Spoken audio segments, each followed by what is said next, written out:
Brian Mitchell here, and I am with Stephen Bridgman, and we are talking Mollydooker today. So we've got the Mollydooker Two Left Feet as one of our featured wines. Do you know where this wine comes from, Stephen? Australia. Australia, great answer. In fact, it is from the Mollydooker Winery, which is a pretty famous winery. They actually like to tell you all their information on the back here. Do you know the grapes that are actually used? Because this is a blend.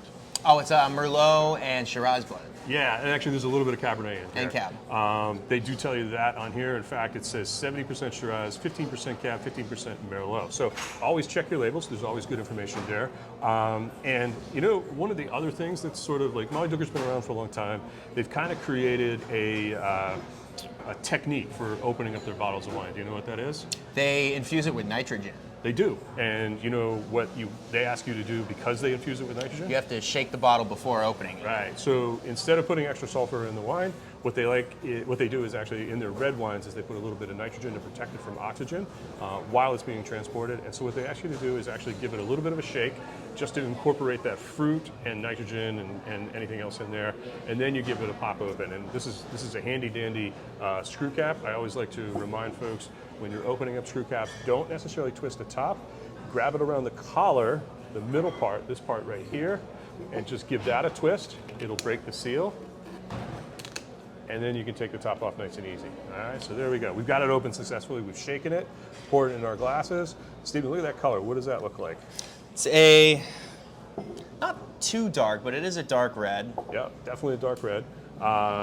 We would call that like a dark ruby red. We can kind of see through it, so it's not quite opaque, but it's definitely got a dark hue to it. Put it up your nose. What do you smell? A lot coming out of there. Bit of a high acidity. Dark Okay, so fruits. Dark fruits, yeah. We can't really smell acidity, so we're going to save that judgment for when it's on our palate. Okay. But start with things like fruits. So dark fruits such as... Yep, maybe blackberry, Blackberry's plum. a good one. I like it. The plum, yep, definitely. Definitely deep, rich fruits. You know, South Australia is a relatively warm wine growing region, and so the grapes there tend to get a little extra ripe. They tend to, and what that means is there's extra sugar in them and there's extra flavor in them. So it's a place that has always produced these wines that have a lot of lushness to them. And I think because of that, there's a long consumer favoritism for wines like this because people like to have that juiciness. They like to have that fruitiness. So. Do you know where in Australia it is? Eastern or Western? So it's actually southern Australia, Okay. so South Australia, and typically this is going to be in the region sort of around Barossa, which is kind of in the middle part of the country. Okay. But it is coming from a number of different vineyard sources. So this particular one is actually a blend of some of the fruit, like the Shiraz that they use for the Boxer, the Cabernet they use for a couple of their other wines that they produce, and they take extra vineyard produce and they basically blend into this wine, the Two Left Feet wine. So let's give it a taste, give it a swirl, get that oxygen in there, and then on the palate, let's see how it goes.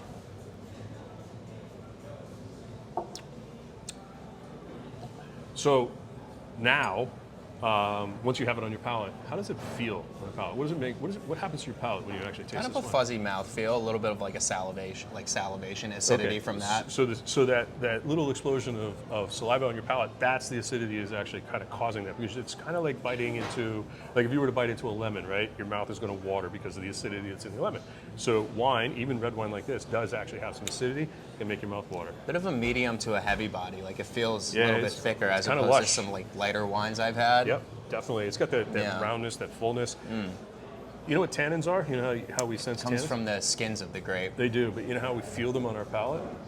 So it's a little bit of like a chalkiness or an astringent kind of quality. Yeah, okay. Do you get any of that on this one? Yes, I do. It almost kind of dries your mouth out, but That's not what in like a dehydrating kind of way. Yeah, so I would say that this wine has maybe medium tannins because you do get some of that drying effect. It actually, what tannins do is they bond with the saliva on your palate and actually pulls that away a little bit, and you can feel your teeth and your gums and whatnot. Yep. But not so much that it really kind of like it's not ripping apart your palate. It actually has a little bit of tannin and it has a lot of that lush fruit. It's Pleasant, it's warm. Yeah, you get a little bit of a warmness on the backside. And I think from my point of view, I'm definitely getting the effect of the Shiraz, which is going to be that more sort of like red explosion of berry kind of fruit, but also backed up with the Merlot and the Cabernet, which is adding that darker fruit. It also spends a fair amount of time in oak, and so you end up with a little bit of vanilla and smoky spice too. I get a little bit of a salty note in there. Salty, too. sure. Yeah. Yeah. Yeah. I'm not sure where that might come from. I mean, if you're tasting it, it's present. But I think, from my point of view, maybe it's kind of like an effect of a little bit of that toasted oak kind of barrel flavor. Okay. Yeah. All right. So and then on the finish, it kind of lingers for a bit. Oh yeah. It's got this nice kind of full flavor. So totally on the palate, we've got great aromatics of dark berry fruit. We've got kind of a medium tannic, slightly warm. That's going to come from the acidity. I'm sorry, from the alcohol that's on it. Alcohol content on this wine is actually 15.5, so it's elevated a little bit. That's why you get that little warming feeling there. So when someone guest asks you, if they're having a glass of this, what would you recommend food-wise? What do you think you'd be serving? So at least at a place like this, a pizza place, I would recommend perhaps a pizza with some more meats on it, such as a pizza with meatballs or a sausage.